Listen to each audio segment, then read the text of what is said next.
My ex-wife had me jailed for child support until a DNA test proved I'm not the father, and now I am taking my revenge. I'm 34, former military turned private security contractor. Did 8 years in the Marines, including 3 tours overseas. Switched to the private sector because the money was better, and I wanted to give my family a stable life. Always been the provider type, gym 5 days a week since I was 17. Own my house, drive normal cars, invest my money instead of buying designer crap. Met Sarah at 25 when I was transitioning out of the military. She was a receptionist at a doctor's office. Seemed sweet and down-to-earth back then. She came from a middle-class family, had some college debt I helped pay off, and appeared to have normal, reasonable life goals. Boy, was I wrong about everything. You know those moments in movies where everything goes into slow motion, and the character's whole world falls apart? Yeah, that's not how it happened. Reality hits way harder and way faster. It was a Thursday, I remember, because Thursdays were always my longest days. 14-hour executive protection shifts for some tech CEO who thought everyone was out to get him. I'd been wearing a 25-pound tactical vest all day in 90-degree heat. My shoulders were on fire, and all I wanted was a hot shower and maybe an hour with Emma, my 4-year-old daughter, before her bedtime. I'd even stopped at that overpriced sushi place Sarah loved, dropped $80 on her favorite rolls, dragon rolls with extra eel sauce. Funny how you remember these useless details. She'd been distant for months, barely talking to me, always on her phone. But I was still trying to make things work. Military taught me never to give up, right? Walk through the door at 8:45 p.m., and there's Sarah, sprawled on our $3,000 leather couch that I paid for, scrolling through Instagram like it's her full-time job. She doesn't even look up when I put the sushi on the coffee table. I want a divorce. Just like that. 4 words. Didn't even put her phone down. 7 years together, 5 years married, a daughter we both adored, or so I thought, and she couldn't even give me the basic respect of eye contact while destroying our family. I stood there like an idiot, still in my tactical pants and company polo, sushi getting warm on the table. What? You heard me. Still scrolling. I've already talked to a lawyer. Here's what's going to happen. Then she finally looks up, and I see this expression, like she's enjoying this. Lists off her demands like she's ordering at Starbucks. The house, the one I bought with my military savings. The Lexus that I paid for. Primary custody of Emma. $3,200 a month in child support. Keep in mind, I was already paying. $2,800 mortgage. Both car payments, $580 for her Lexus, $320 for my Toyota. Emma's private preschool, $400 per month. Dance classes, $200 per month. All the utilities, all the groceries. Her gym membership, $150 per month for some fancy women's-only place. Her self-care expenses, weekly mani pedis, monthly massage, hair appointments that cost more than my car payment. You're basically asking for everything, I said, trying to keep my voice level. 8 years of military discipline helps you keep your cool, even when your world's imploding. She just shrugged, finally putting her phone down. That's what my lawyer says I can get. Oh, and I want to adjust the custody schedule. Every other weekend for you should be enough. Every other weekend. I lost it there. Not violently, I've never been that guy, but I couldn't hold back anymore. Are you fucking kidding me? I'm the one who takes her to school every morning. I'm the one who stays up with her when she's sick. I'm the one who taught her to swim, who reads her stories, who takes her to the park every weekend while you're at yoga class. Sarah just picked her phone back up, completely unbothered. Yeah, well, the courts usually favor the mother. My lawyer says it's pretty standard. That's when I noticed something else. Emma wasn't home. It was 9 p.m. on a Thursday, and our 4-year-old wasn't in bed. Where's Emma? At my mom's. I figured this conversation might get emotional. She'd planned this whole thing. Probably had this script ready for weeks. And there I was, still holding the stupid sushi bag, thinking I could fix whatever was wrong in our marriage. I set the sushi down, my appetite completely gone. How long have you been planning this? She gave me the smirk that made my blood boil. Long enough to know what I'm entitled to. Entitled. That word hit me like a punch to the gut. After everything I'd done. Everything I'd sacrificed. She felt entitled to the life I'd built. I need some air, I said, turning to leave. I couldn't stand being in the same room with her anymore. Don't forget to pick up your things from the master bedroom, she called after me. I've moved them to the guest room. I spent that night driving around town, trying to make sense of what had just happened. My phone kept buzzing with texts from Sarah, each one more demanding than the last. When will you be back? We need to discuss the details. My lawyer wants to meet Monday. Be available. I expect you to be civil about this. Emma doesn't need to see Daddy having a meltdown. That last one nearly made me drive the car off the road.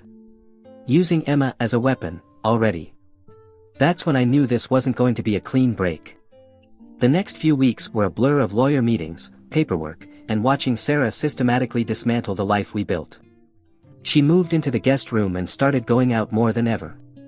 Every time I asked about Emma, it was always, she's at mom's, or she's having a play date. My first meeting with my lawyer, Richard, was a wake-up call. He'd been recommended by an old military buddy who'd gone through a similar situation. Look, Richard said, leafing through the initial paperwork Sarah's lawyer had sent over. I'm not going to sugarcoat this. The demands she's making are excessive, but not unheard of. California family courts tend to favor mothers unless there's clear evidence of unfitness. But I'm the primary caregiver, I insisted. I'm the one who's there for Emma day in and day out. Sarah's barely home 3 nights a week with all her classes and girls' nights. Richard sighed, taking off his glasses. Do you have documentation of that? Calendars, text messages, witness statements. I didn't.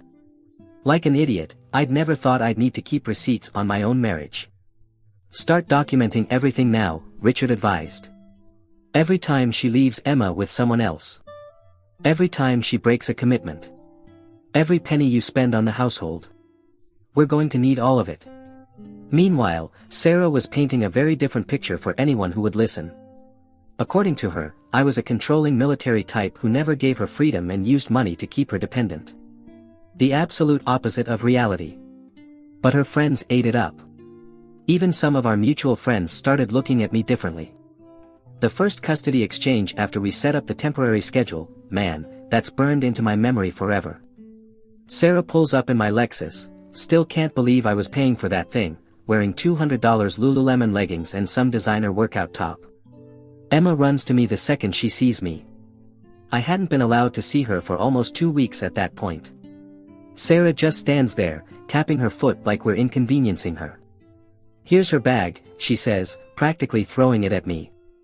I've packed her medicine for her allergies. Don't forget to give it to her exactly at 8 a.m. and 8 p.m.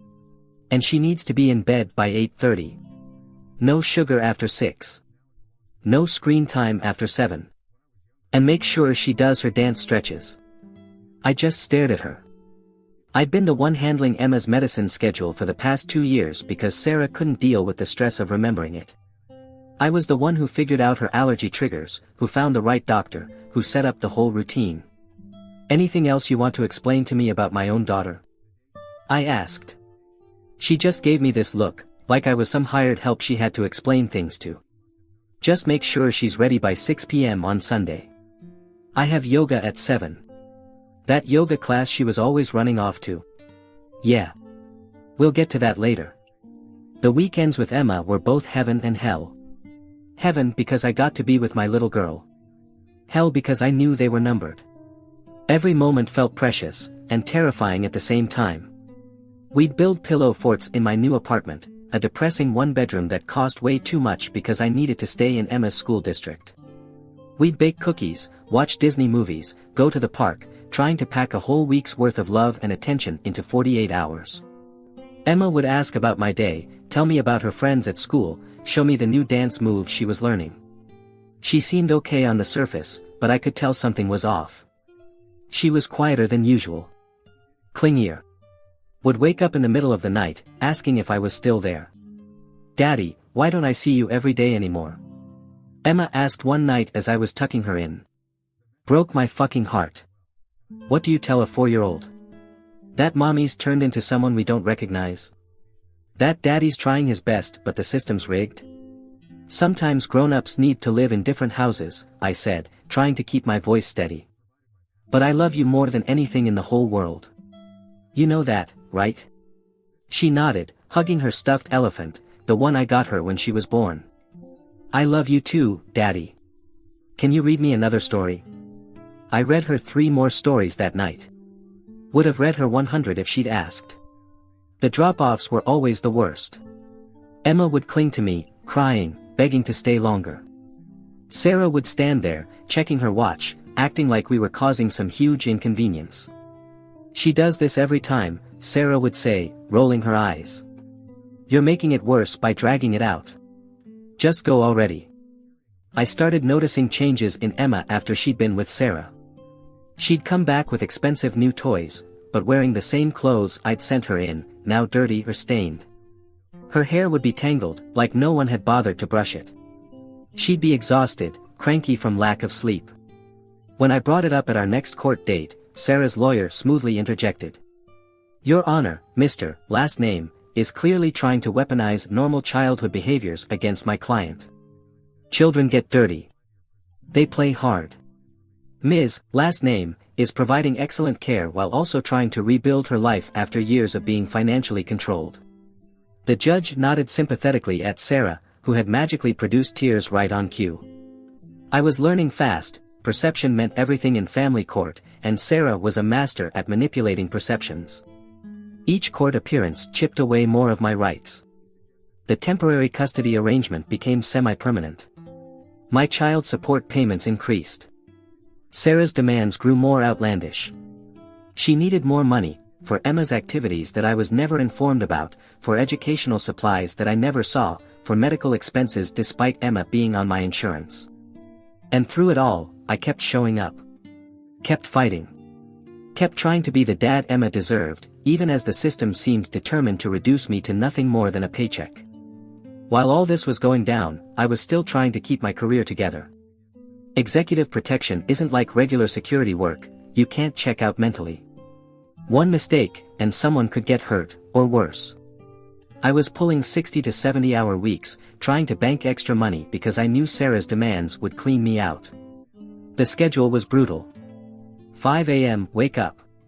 Hit the gym. Couldn't let myself get soft. 6 a.m. get ready for work.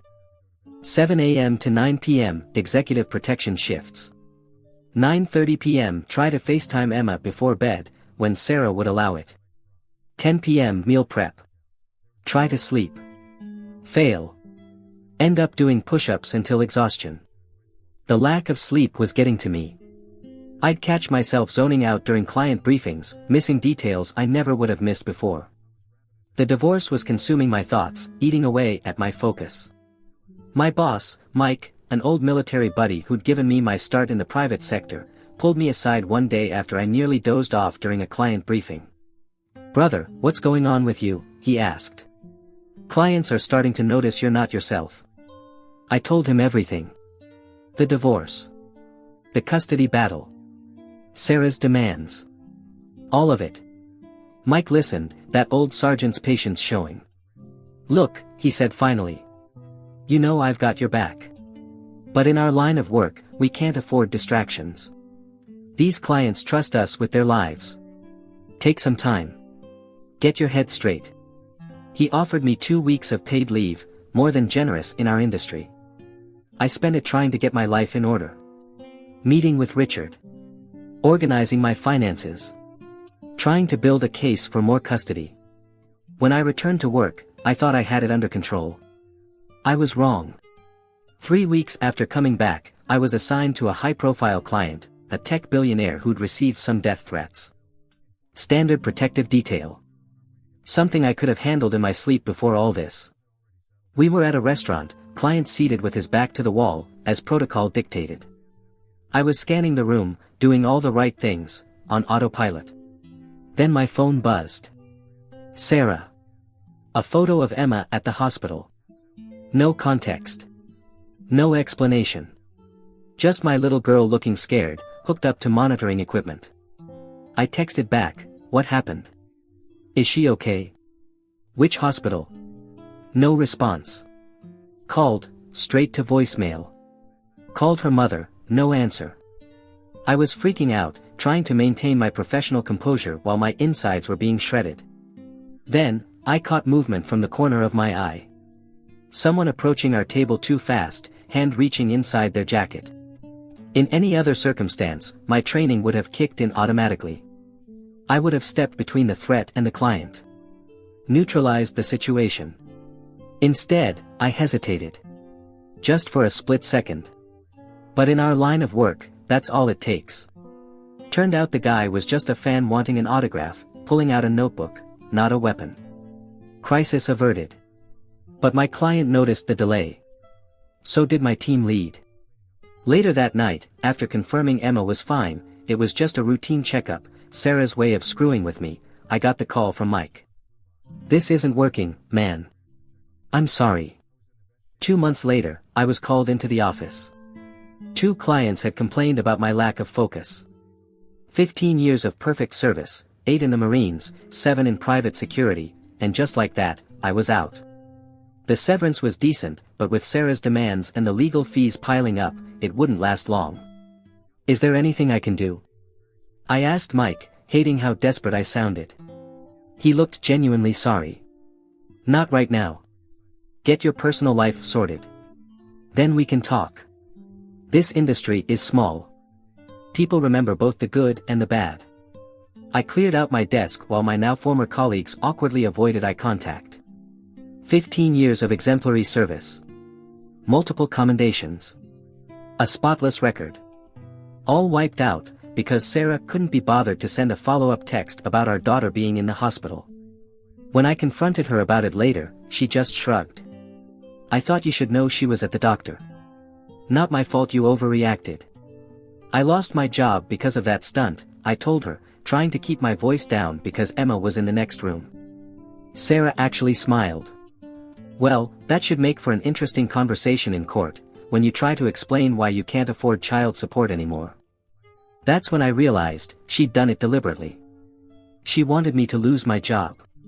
Wanted me to fail. Because then, she could paint me as the deadbeat dad who couldn't keep it together, couldn't provide for his kid. It was all part of her plan. The job market for specialized security work is weird. Either you're in or you're out, and word travels fast. A few of my old contacts tried to help, but nobody wanted to take a chance on a guy going through a messy divorce. I started applying for everything, mall security, night watchman, bouncer, anything to keep the money coming in. Most places wouldn't touch me. Overqualified. What they meant was, too expensive or flight risk once something better comes along. Finally landed a gig doing overnight security at a storage facility. Minimum wage. No benefits. Graveyard shift. A far cry from executive protection, but it was something. The schedule was brutal in a different way. Working nights meant I barely saw daylight. Barely slept. The few weekend days I had with Emma, I was a zombie, forcing myself to stay awake and present for her. 4 months of nothing but rejections and watching my savings drain away. Richard, my lawyer, started making noises about his fees. The apartment complex sent notices about late rent. The child support payments kept coming due, no matter how empty my bank account was. The first time I missed a child support payment, Sarah blew up my phone with texts. "Where's my money? I knew you'd turn out to be a deadbeat. Hope you enjoy jail. Emma deserves better than you." Each message felt like a knife. I'd never missed a payment for anything in my life. Had a perfect credit score. Always paid my bills early. Now I was the guy who couldn't provide for his kid.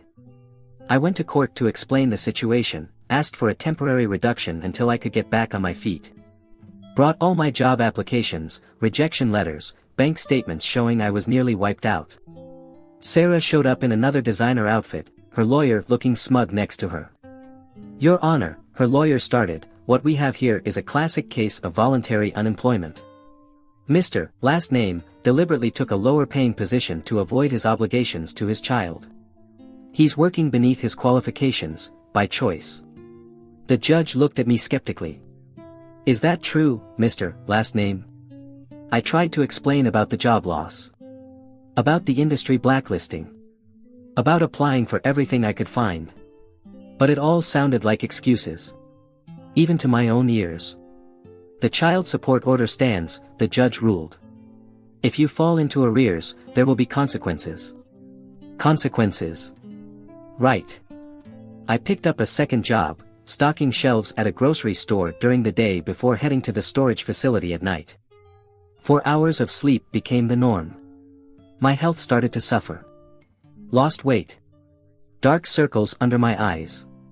Constant fatigue. Emma noticed during one of our weekends. She touched my face, concerned. Daddy, are you sick? I forced a smile. Just a little tired, sweetheart. Daddy's working a lot right now. Is it because of the money? She asked. Mommy says you owe her. She told Grandma you're not paying for my dance classes anymore. That hurt worse than anything. Sarah using Emma as a pawn. Making her worry about adult problems. I made sure never to speak ill of Sarah in front of Emma, but she had no such reservations about poisoning our daughter against me. 2 more missed payments, and the warnings from the court got more serious. I sold my car. Sold my watch. Sold anything of value just to catch up. Started surviving on ramen and peanut butter sandwiches. Picked up odd jobs on my days off, mowing lawns, painting houses, whatever paid cash. Then came that morning. 8 a.m. Loud pounding on my apartment door. I was already up, actually. Old military habits die hard, even when you're depressed. 2 cops standing there, looking uncomfortable. Sir, we have a warrant for your arrest. Failure to pay child support. The younger cop clearly didn't want to be there, maybe he'd heard about my military service. Small town. Word gets around. The older one just looked tired, like he'd done this too many times. They were professional about it, at least. Let me change into proper clothes. Didn't make a scene. But walking out of my apartment building in handcuffs, that shit hits different. The holding cell was everything you'd expect. Cold. Smelly. Depressing. But the worst part? Sitting there, thinking about Emma. What would Sarah tell her? That daddy's a criminal. That he didn't love her enough to pay. I tried calling Richard from the jail phone, but his secretary said he couldn't represent me anymore, due to my outstanding legal bills. Perfect. The public defender they assigned me looked about 12 and had a caseload that would break a seasoned attorney. He barely glanced at my file before our court appearance. Just tell the judge you'll pay, he advised during our 5-minute consultation. That's all they want to hear. With what money? I asked. I'm already working 2 jobs. I've sold everything I own. He shrugged, already looking past me to his next case. Figure it out. Or you'll be back here in a month. The judge was unimpressed with my situation. Mr. Last Name, the court doesn't care how you meet your obligations. Only that you do. Your child deserves support. I wanted to scream. Scream about all the ways I'd supported Emma that had nothing to do with money. About the bedtime stories. The swimming lessons. The doctor visits. About how Sarah was using the system to destroy me while pretending it was all about Emma's welfare. Instead, I just nodded and promised to pay. 3 days in county jail. 3 days of missing work, and therefore not getting paid. 3 days of missing a scheduled weekend with Emma. 3 days of sinking even lower than I thought possible. County jail gives you a lot of time to think. I kept to myself, did push-ups in my cell, tried to maintain some kind of routine. The other guys mostly left me alone, maybe they could tell I wasn't the usual type they got in there. When I got out, there was a stack of mail waiting at my apartment, bills, mostly. And a thick envelope with no return address. Then came the letter from Jake. Jake was my old teammate from the security company, one of the few guys I truly trusted. The letter was thick, and as soon as I started reading, I understood why. Brother, I've been carrying this for too long. You deserve to know the truth. Jake laid it all out. He'd been doing security for some high-end hotel events, and he'd seen Sarah there multiple times. with her yoga instructor, Brad. But they weren't doing yoga. The first time I saw them, I thought I was mistaken. But then it kept happening, different hotels, different events, but always them.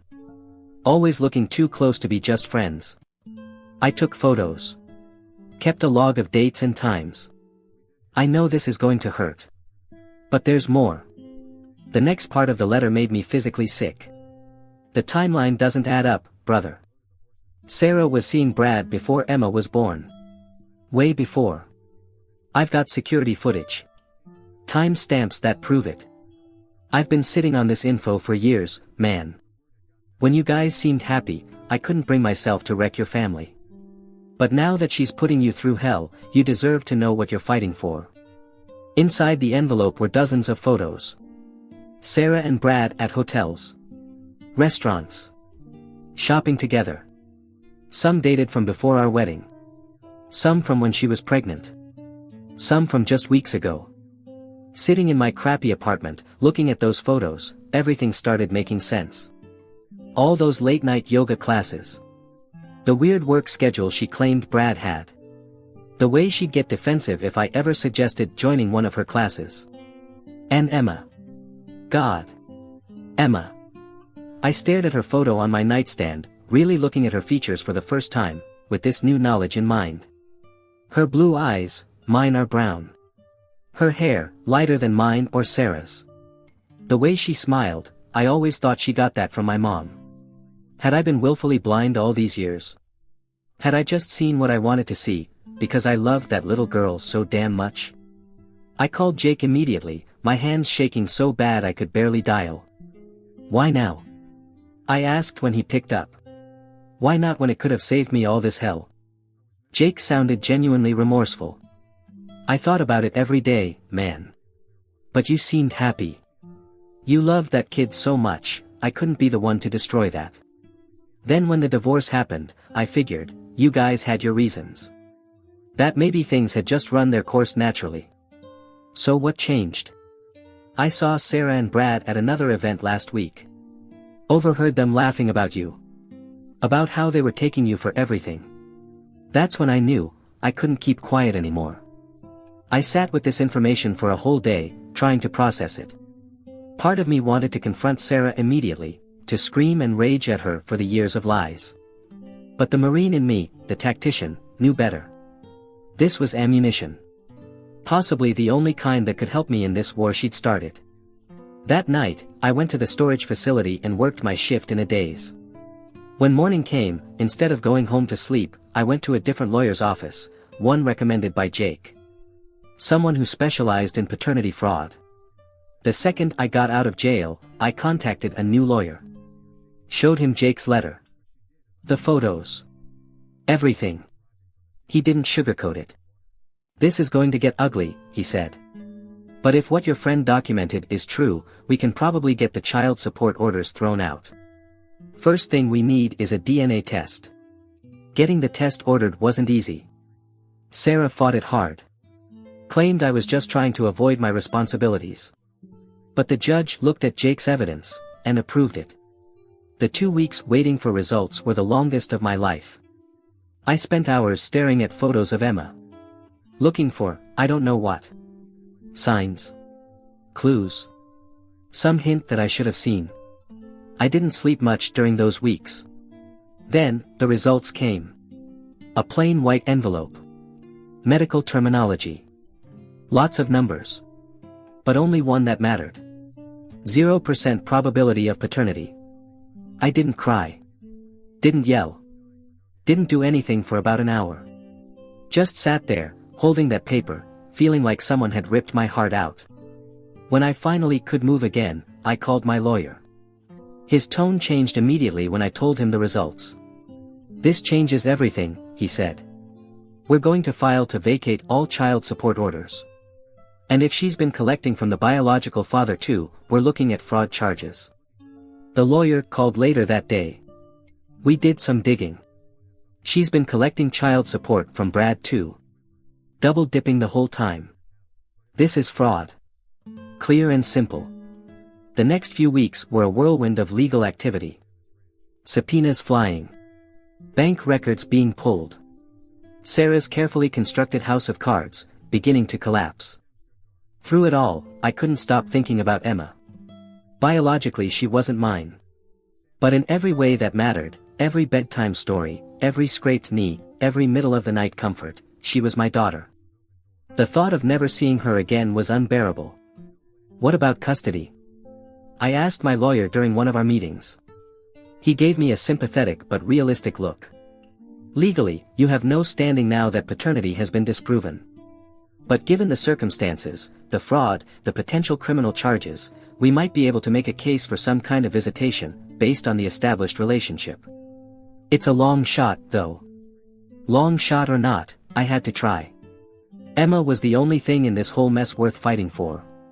Court day was surreal. Sarah showed up in a designer dress that probably cost more than my monthly rent, fresh from some expensive salon appointment. Her lawyer tried spinning this bullshit story about her being confused about paternity, claiming she truly believed I was Emma's father. Then my lawyer started laying out the evidence. Bank statements showing child support deposits from both me and Brad. Hotel receipts going back years. Security footage from multiple locations. Text messages between Sarah and Brad, discussing their plan. Medical records showing she knew about the paternity all along. The judge's face got darker with each piece of evidence. By the end, he wasn't even trying to hide his disgust. Ms., last name, what you've done here goes beyond simple fraud. You've intentionally deceived two men, manipulated the court system, and most importantly, used an innocent child as a pawn in your scheme. This court takes a very dim view of such actions. Then came the most satisfying moment of the entire ordeal. The judge looked directly at Sarah, his expression harder than I'd ever seen in all our previous appearances. The court finds clear and convincing evidence of fraud. All child support orders are hereby vacated. Mr. Last name is entitled to restitution for all payments made, plus interest. Furthermore, I am referring this case to the District Attorney's Office for criminal prosecution. Sarah's face went white. This wasn't how her script was supposed to play out. She'd been so certain of her victory, so confident in her ability to manipulate the system, that she hadn't prepared for this outcome. But Your Honor, her lawyer stammered. My client is the primary caregiver for a young child. Surely you wouldn't. The judge interrupted. Your client has committed fraud against this court and against two individuals. The fact that she has a child does not grant her immunity from the consequences of her actions. Sarah was arrested right there in the courtroom. The schadenfreude was so intense I could practically taste it. 3 years, for fraud. But here's where karma really kicked in. During booking, they found her designer purse stuffed with illegal pills. Not just a few. Enough to add intent to distribute charges. That 3-year sentence turned into 7, real quick. And the best part? Brad disappeared to Mexico when the child support orders came down. Apparently, he had his own legal issues we didn't know about. 2 weeks ago, I got a call from Sarah's sister. Sarah's found God in prison. Wants to apologize. Wants your help getting her sentence reduced. Claims she's a changed woman who sees the error of her ways. You know what I told her? New phone. Who dis? As for Emma. Her situation initially broke my heart. With her mom in prison and her biological dad in the wind, she was headed for foster care. Despite not being her biological father, I petitioned the court for custody, based on my established relationship with her, and the fact that I was the only stable parent figure she'd ever known. It was an uphill battle. The system isn't designed for situations like ours. But sometimes, just sometimes, the right thing prevails. Emma's living with me now. Full custody. Since both biological parents are out of the picture. It's not easy, explaining to a 4-year-old why mommy's gone. But we're making it work. I've got a new job, managing security for a major hotel chain. Better hours. Better pay. Home every night. The best revenge. Emma's thriving. Her teachers say she's happier than ever. She's making friends, doing great in her activities, actually sleeping through the night now. Something that never happened when Sarah was around. And Sarah? Last I heard, prison food isn't quite up to her usual standards. Guess karma really is the ultimate gold digger.